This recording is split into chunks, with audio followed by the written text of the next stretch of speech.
Hey, are you a business owner, entrepreneur, or professional? If so, we want you to apply to be a featured guest on our show. My name is Adam Torres, and I host the Mission Matters series of podcasts. I've recorded over 3,000 episodes, and we are just getting started. How do you know if you'd be a good guest to be on the show? Well, only one way to find out, and that's to apply, but I'm going to let you in on a little secret. We want guests that have a story to tell, guests with a brand, a product, or a service that can benefit my audience of listeners. If this sounds like you, go to missionmatters.com and click on Be Our Guest to apply. I'd love to talk to you and get to know more about your story. Again, head on over to missionmatters.com and click on Be Our Guest to apply. All right, now let's get into the show. Hey, I'd like to welcome you to another episode of Mission Matters. My name is Adam Torres. You can follow me on Instagram at AskAdamTorres. Keep up with my book releases, book tour schedule, signings, all that other good stuff. Always love to connect with you there. And as always, if you'd like to apply to become a guest on the show, just head on over to the website, missionmatters.com, and click on Be Our Guest to apply. All right, so today I have Meaghan Ziemba on the line, and she's owner of Z-Ink Solutions and host of Mavens of Manufacturing. Meaghan, welcome to the show. Hey, thanks for having me, Adam. I appreciate it. All right, so I'm excited to get into Mavens of Manufacturing and really what you're doing there. But before we do, so Meaghan, we at Mission Matters, we amplify stories for entrepreneurs, executives, and experts. So that's our mission here. Meaghan, what mission matters to you? So one of my main missions that really matters to me is bringing awareness to the opportunities that are opening up here in the United States for manufacturing, because right now the sector is experiencing a skills gap that is definitely going to increase over the next 5 to 10 years. So my main mission with Mavens of Manufacturing is bringing awareness to all of those opportunities that are going to be coming available and trying to help recruit younger generations, specifically women, to the sector so that we can start filling those positions and thrive as a manufacturing powerhouse on a global scale. Man, I love bringing these mission-based companies to the show and to my audience. I'll tell you. So I've had some other people on and from the manufacturing sector in Wisconsin and just all over the place, actually. And I'm from Michigan originally, so I know exactly what you're talking about. And I love to have people out there doing work like yourself. So let's just dive right into it. So tell us a little bit more about Mavens of Manufacturing. So Mavens of Manufacturing is a live video broadcasting series that I started back in December, and it celebrates women in manufacturing from the shop floor to the C-suite, and audiences really have a chance to hear a variety of stories and learn how women are setting the new standards for American manufacturing and changing the world. So some of the main objectives and focuses of the series is, like I mentioned before, bringing more awareness to U.S. manufacturing, to help increase our nation's competitive edge from the rest of the world, and also recruiting younger generations to the engineering and manufacturing sectors so that we can decrease both the skills gap and the gender gaps, and to create a platform for mentors so that we can attract younger generations and connect them and help them network with people who are already in the sector, whether that's through mentorships or apprenticeships or internships. And the main one is attracting more women to the sector so that we can increase our presence and fill more of those vacancies that are expected over the next 5 to 10 years. And then also providing a platform for different brands and companies to share their stories and get connected with potential customers and even potential employees who might be able to fill the vacancies that they're having a hard time filling right now. So what do you think is one of the challenges that are leading to this? Because I've had this discussion for quite a few people, and we look at in the past, people moving to the cities and kind of like leaving towns maybe where manufacturing traditionally was, things like that. But from your vantage point, because you're working in this day in and day out, I mean, what are some of the reasons for this gap? Well, the main issue right now is a lot of the baby boomers who are in manufacturing, they're coming up close to retirement. So there's a ton of employees that are reaching a retirement age and they're going to leave the industry. Some articles call it the gray wave, which I think is kind of funny. But that is funny. I never heard that, the gray wave. Go ahead.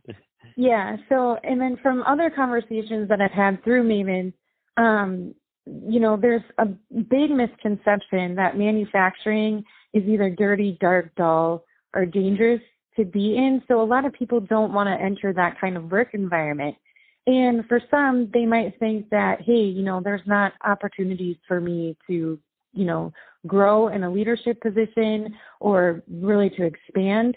And then there's also the misconception that if you are within manufacturing, you have to attend like a 4-year type college environment to, get certification or get a degree to actually be really successful within the sector, which is not the case at all.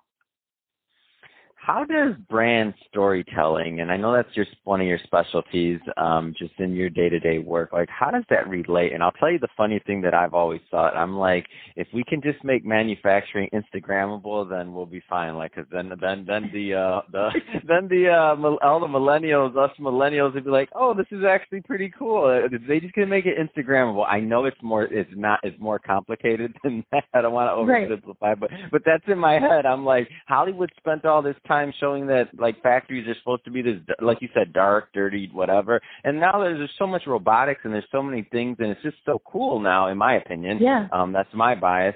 But how does brand storytelling like relate to all of this? So you hit it right on the head with, make it Instagrammable. And the thing is stories are what attracts people.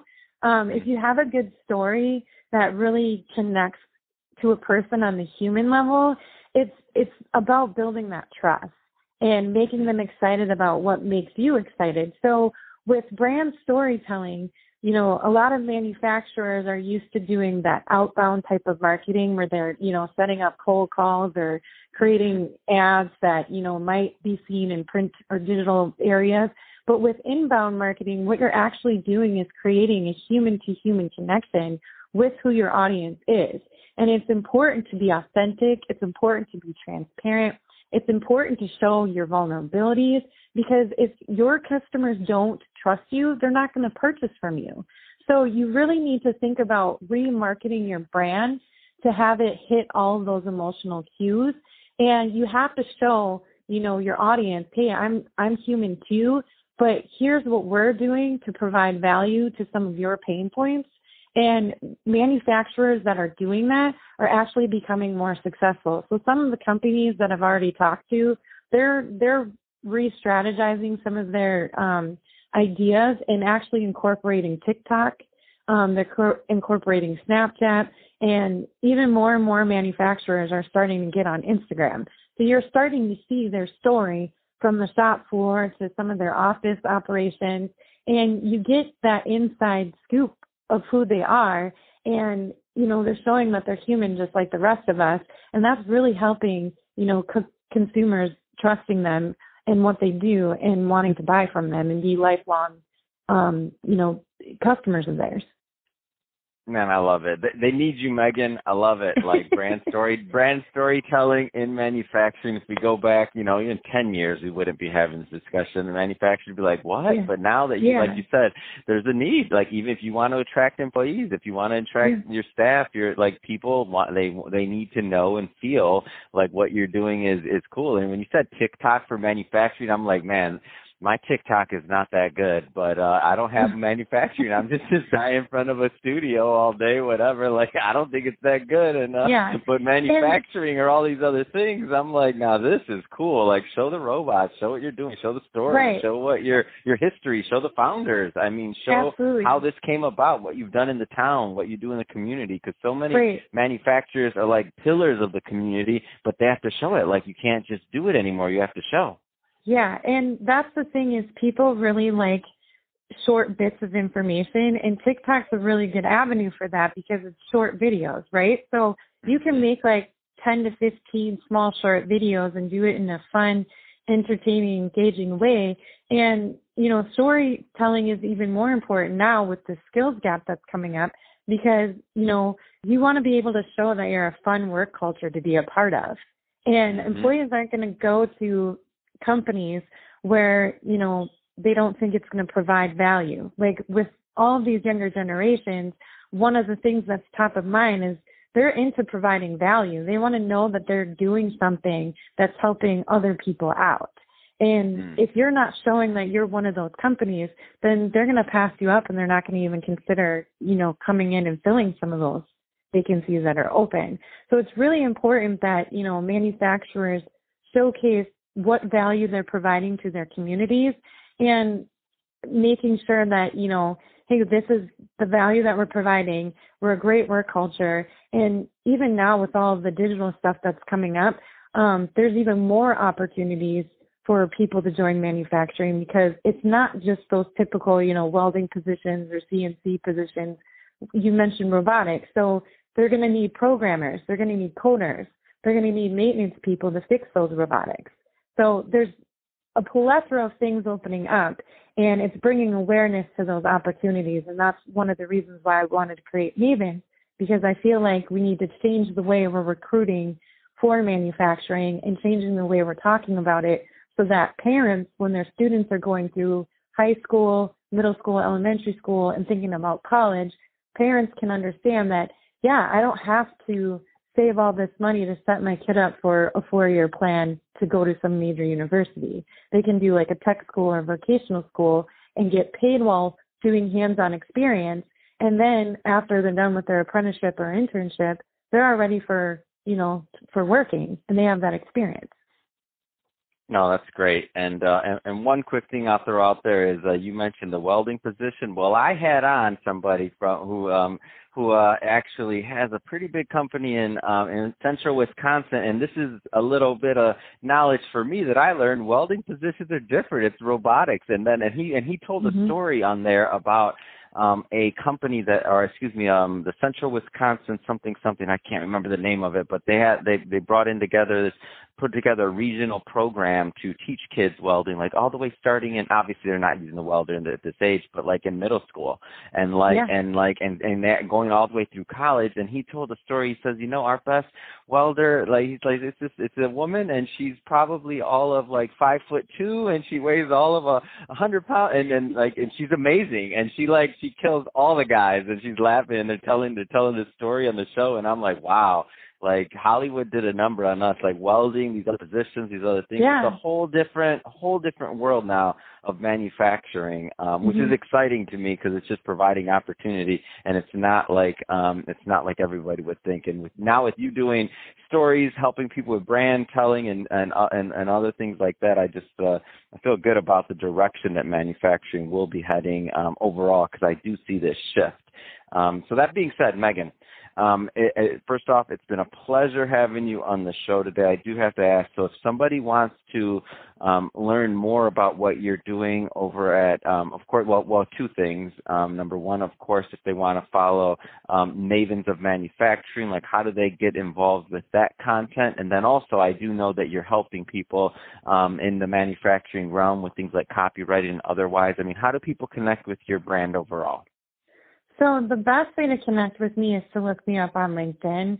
I'm very engaging on there. I reach out to people, through InMail and make a ton of connections on there, and I'm pretty good about answering DMs. So feel free to reach out to me on LinkedIn. But also theinksolutions.com is where you can see my services that I provide for manufacturers when it comes to content creation. And then for Mavens of Manufacturing, you can go to mavensofmanufacturing.com. There's also a link on that site where you can schedule time with me if you have a story to share and you're just one of those women who is changing the world through manufacturing. I would love to have you on the show. So go to mavensofmanufacturing.com, click that link, and you can schedule a pre-briefing with me, and then we can do a live show, later in this year, hopefully, and just continue attracting the right generations to come into manufacturing and boosting that sector up so that we can start stabilizing all of our communities through, the economy. Fantastic. Well, Meaghan, really appreciate you coming on the show today and sharing more about all the great things that you're doing over at Mavens of Manufacturing. And to the audience, as always, thank you for tuning in. Hope you got a lot of value out of this. Hope you learned a lot. If you did, don't forget, hit that subscribe button. We want you to be a return listener and a return visitor. And Meaghan, thanks again. I'm really happy to bring your mission to our audience. Thank you so much. I appreciate it.